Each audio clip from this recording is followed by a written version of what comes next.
성도 여러분 안녕하세요. 주의 평안을 전합니다. 4월 17일 오늘의 묵상 시간입니다. 우리가 출애굽기의 말씀을 함께 묵상해가고 있습니다. 오늘도 말씀을 통해서 우리와 함께 하시는 하나님을 만나고 또 들려주시는 말씀 따라 복된 하루를 열어가는 우리 모두가 되기를 바랍니다. 오늘은 함께 출애굽기 7장의 말씀을 보도록 하겠습니다. 출애굽기 7장을 보면 하나님께서 모세를 통해 이집트에 재앙을 내리시기 시작하는 그 시점의 이야기를 우리에게 들려주고 있죠. 모세와 아론이 하나님의 명령을 따라 바로를 찾아갔습니다. 하나님의 말씀대로 모세와 함께 했던 아론이 지팡이를 들어 바로 앞에 던지니 지팡이가 뱀이 되었습니다. 이것을 본 바로가 그의 마술사들을 부르니까 그들이 또한 지팡이가 뱀이 되게 하는 상황을 똑같이 연출을 하죠. 그런데 아론의 지팡이가 그들의 지팡이를 삼켜버렸다라고 성경은 우리에게 들려주고 있습니다. 사랑하는 성도 여러분, 우리가 잘 아는 것처럼 사단은 흉내는 내지만요, 진짜는 아니죠. 짝퉁이란 말이 있습니다. 진짜 같아 보이는데 진짜가 아닙니다. 애굽의 마술사들도 지팡이로 뱀을 만들어 냈습니다.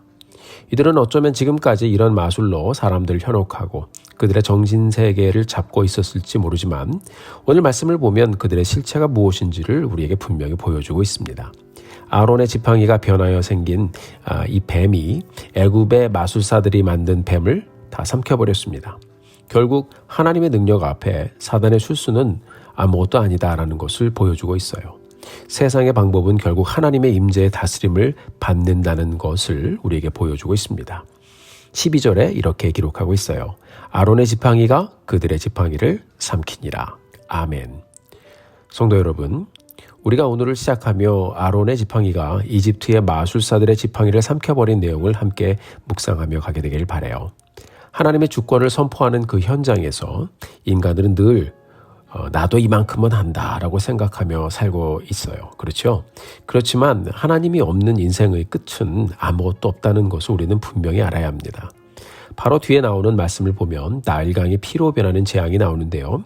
이집트의 마술사들도 조금 흉내를 냅니다. 그러나 하나님께서 보여주시는 이 재앙의 내용과는 완전히 스케일이 다르죠. 하나님 앞에서 하나님의 능력을 보고도 하나님을 인정하지 못하고 나도 이 정도는 한다 하면서 버티는 인생들의 모습을 보고 있으면 참으로 안타까운 마음이 들기도 합니다. 우리가 오늘 말씀을 묵상하면서 나의 마음은 어떤지 한번 깊이 생각하며 하나님 앞에 다시 나아가는 오늘 하루를 가게 되기를 주님의 이름으로 축원합니다.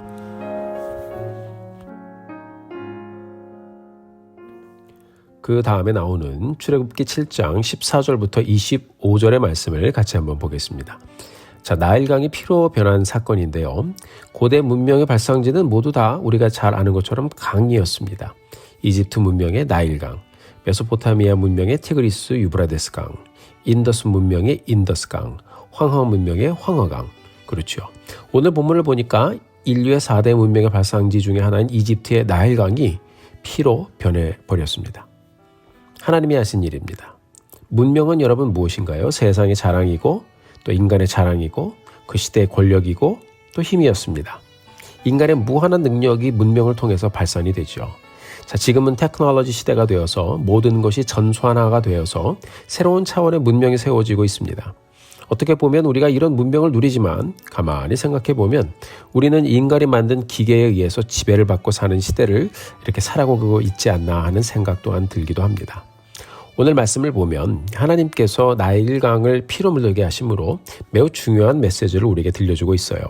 하나님께서는 인간의 문명의 젖줄이 하루아침에 사라지고 무너질 수도 있다는 말씀을 들려주고 있는 것입니다. 인간이 이룩한 문명은 정말 놀라운 업적이지만 다 물이 있었기 때문에 그리고 햇빛과 공기가 있었기 때문에 생명을 설계하는 이런 환경이 조성되어 있었기 때문에 가능했던 것이죠. 그러니까 이 모든 것이 바로 하나님이 있기에 가능했던 것인데 많은 사람들이 그것을 깨닫지 못하고 있습니다. 오늘 이렇게 나일강이 피로 이렇게 물들어버리고 변해버린 이 상황은 누가 생명의 젖줄을 주관하시는 분인가 하는 것을 분명하게 또 모든 사람들에게 말씀해주고 있습니다. 태양과 빛, 비와 바람, 곡식이 자라고 또 열매를 맺게 하는 그 생명의 근원, 여러분 분명히 하나님께서 우리에게 주신 축복입니다. 그 문명의 젖줄인 나일강도 마찬가지고요. 하나님의 은혜와 그분의 주권 가운데 흐르는 질서가 아니면 어느 누구도 이 강을 흐르게 할 수 없음을 우리는 분명히 알고 있습니다. 하나님께서는 말씀을 통해서 그것을 보여주셨습니다. 누가 이 맑은 물을 흐르게 했느냐? 자, 그것을 보여주신 것이죠. 그것을 인식하지 못하는 사람들에게 강이 피로 변하는 이 사건을 통해서 하나님은 이 모든 것을 움직이시는 분이 하나님이심을 분명히 보여주셨습니다.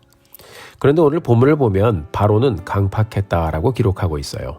7일 동안 계속된 이 엄청난 사건 앞에서 그리고 누가 이 일을 일으켰는지를 다 보여주셨음에도 불구하고 또한 이집트의 백성들이 다 고통스러워하는 모습을 다 보았음에도 불구하고 이집트의 왕이었던 바로는 하나님의 말씀을 무시했습니다. 그것을 성경은 바로가 강팍했다라고 기록하고 있어요. 인간의 문명의 가장 탑에 서 있었던 그 바로, 그는 교만했습니다. 자존심을 더 중요하게 생각했습니다. 하나님을 보여주고 하나님이 하신 일을 보여주어도 그는 자신의 한계를 인정하지 않았습니다. 어떤 모양으로든 하나님을 인정하지 않는 것은 여러분 강팍한 것입니다. 사랑하는 성도 여러분, 우리는 때로 옳은 줄 알면서도 인정하지 않을 때가 있죠.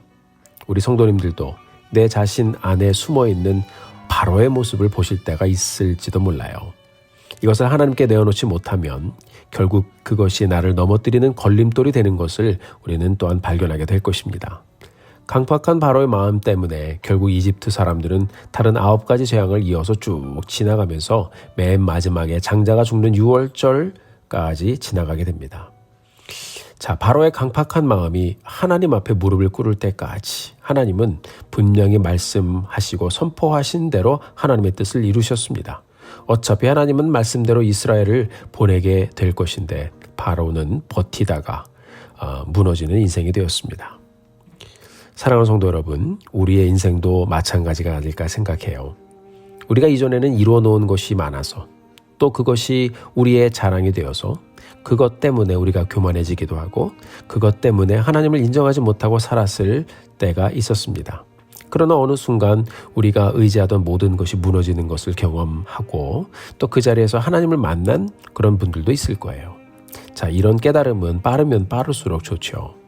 사랑하는 성도 여러분, 버티느냐 아니면 하나님을 인정하느냐. 자, 비슷한 말이죠. 버티느냐 아니면 순종하느냐.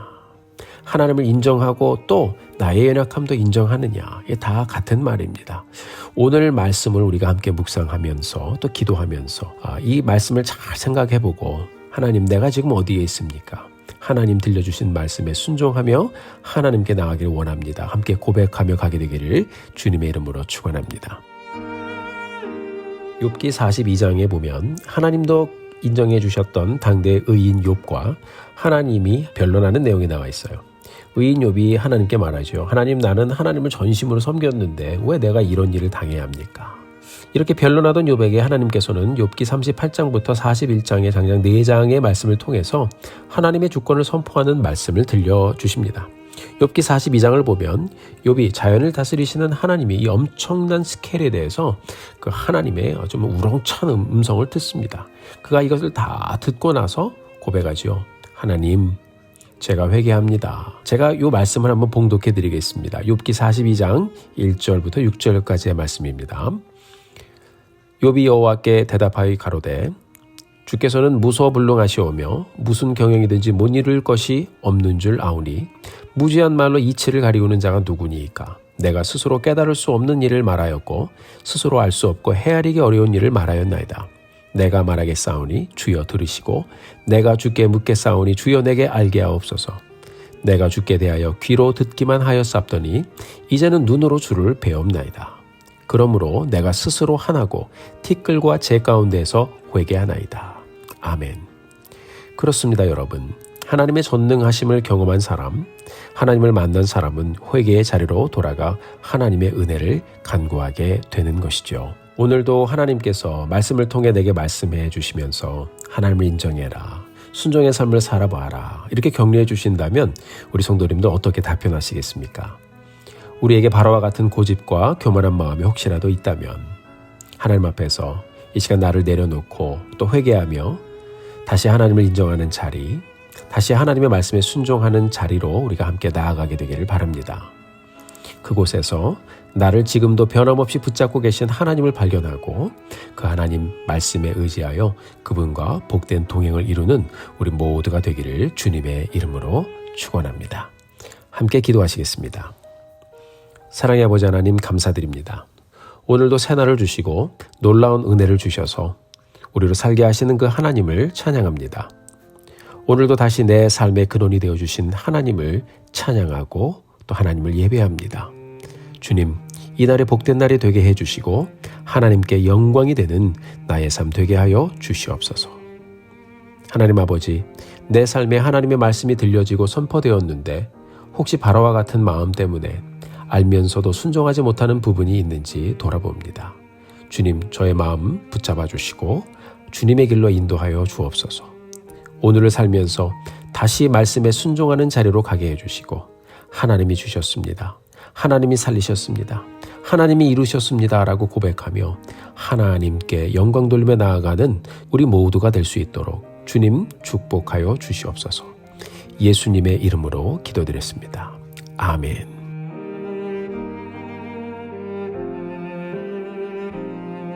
사랑하는 성도 여러분, 오늘도 힘내십시오. 여러분들을 위해서 기도하겠습니다. 사랑하고 축복합니다.